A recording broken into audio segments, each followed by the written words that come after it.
రైతు భరోసా కోసం ఒక పక్క బీఆర్ఎస్ ఆందోళన, ఇంకో పక్క మాజీ మంత్రుల ఆందోళన, ప్రెజెంట్ ఎమ్మెల్యేల ఆందోళన. అండ్ వీళ్ళ ఆందోళన ఒకవైపు ఉంటే, ఇంకోవైపు మనం చూస్తుంటే యాసంగి పంట కోతకొచ్చింది. ఆ పంట దగ్గర నిలబడి మరి ఎక్కడ ఇది అనంటే ఆదిలాబాద్ జిల్లాల.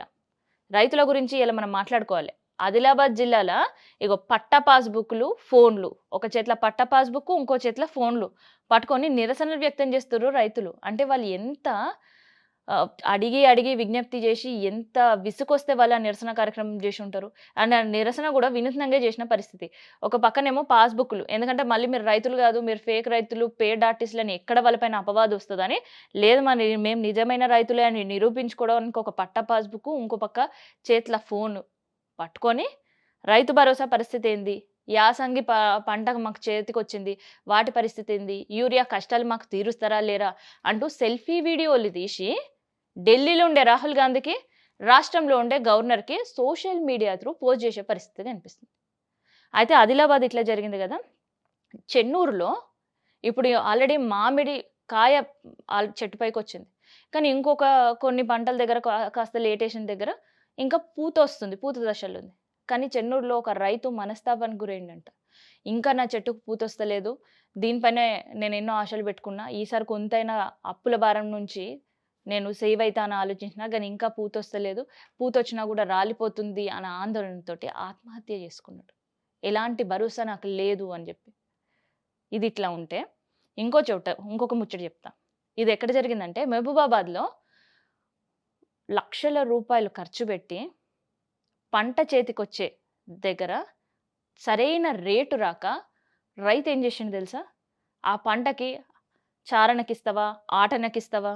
ఎంతకిస్తావు? అని దళారులు యేసే ప్రశ్నలకి విసిగిపోయి నిరసన కార్యక్రమం జేషిండు. నిరసన అంటే మనకి రోడ్ పైన టమాటాలేసుడు, రోడ్ పైన కూర్చొని ధర్నాలు చేసుడు, ఇవన్నీ చేసే రైతులు జూషినాం. కాకపోతే ఈ రైతన్నలకి పంట మీద ఎంత ప్రేముందంటే, కన్న బిడ్డలాగా పెంచుకున్న పంట చేతికొచ్చిన తర్వాత అది అమ్ముడు బోక, దానిపైన పెట్టిన పెట్టుబడి రాక, ఆళ్ళని ఈళ్ళని అప్పులు తెచ్చిపెట్టి, వాళ్ళకి వడ్డీలు కట్టలేక, ఇంత టెన్షన్‌లో ఉండి కూడా దళారుల చేతుల దగా పడలేక, చారణకి, ఆటనకి కిలో అమ్ముకోలేక, అక్కడ దగ్గరలో ఉండే మార్కెట్‌కెళ్ళిండ్రు.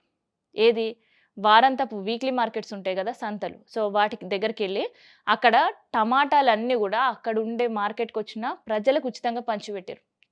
ఇవి తొక్కి పడేస్తే నష్టం కలుగుతది.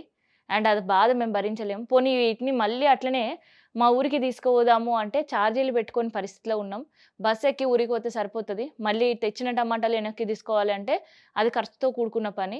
సరే అని కింద పడేద్దామన్నా మనసొప్పుతలేదు అని అక్కడుండే ప్రజలకి టమాటాలు ఉచితంగా పంపిణీ చేషిర్రు.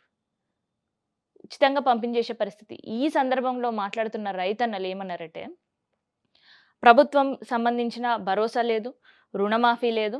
ఏం జేయాలో తోచని పరిస్థితిలో రైతులు అప్పుల పాలైతున్నాం. పండించిన పంటకి ఆఖరిగా గిట్టుబాటు ధర గూడా లేని పరిస్థితి. అందుకని ఇట్లా పంచిపెట్టి మా నిరసన వ్యక్తం చేస్తున్నామన్నారు.